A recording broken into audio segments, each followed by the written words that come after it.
For years, Google reigned as the undisputed king of artificial intelligence. With a deep bench of world-class machine learning experts and nearly limitless computing power, the company's dominance seemed unshakable. Inside the quiet hum of their massive data centers, the future of the digital world was being written. But even a titan can miss the shifting tides when it is focused on its own reflection.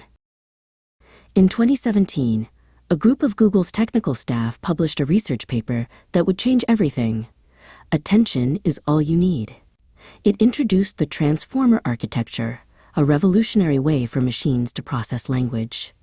This discovery was the spark that would eventually ignite the current AI revolution.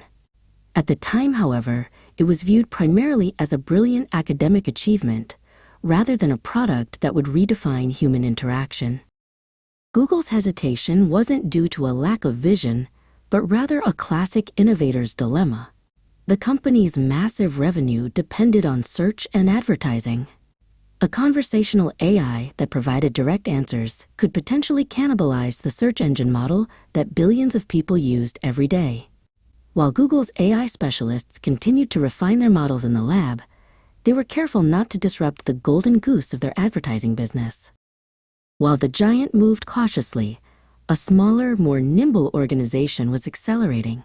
Founded in 2015, OpenAI was driven by a mission to develop advanced AI that would benefit all of humanity. Their technical teams weren't beholden to a multi-billion-dollar advertising legacy. They were focused on one thing: bringing the most capable models possible into the hands of the public.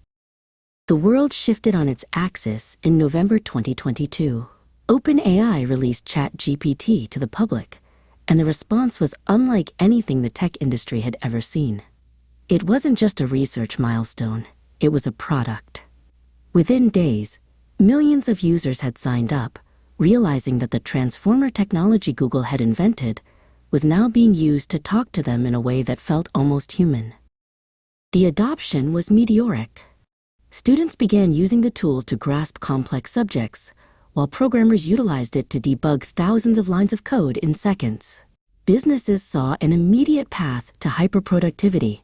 For the general public, this was the moment AI stopped being a science fiction concept and became a daily utility. The sheer speed of the rollout caught the entire technology sector off guard. Inside Google, the response was swift and urgent. The company shifted into a high-intensity mode, accelerating the development of its own internal AI systems. Technical staff were reassigned, and new products powered by their latest large language models were fast-tracked for release. The code red had been issued. The inventor of the technology was now in a race to reclaim the lead in the world it had helped create. What followed was the most intense technology race of the century. Companies across the globe began pouring billions into artificial intelligence infrastructure. The demand for specialized AI chips skyrocketed, and manufacturing plants struggled to keep pace. Investors moved with a sense of frantic urgency, knowing that the landscape of the global economy was being rewritten in real time. This story isn't about a failure of intelligence. Google remains a titan of industry with some of the most advanced technology on Earth.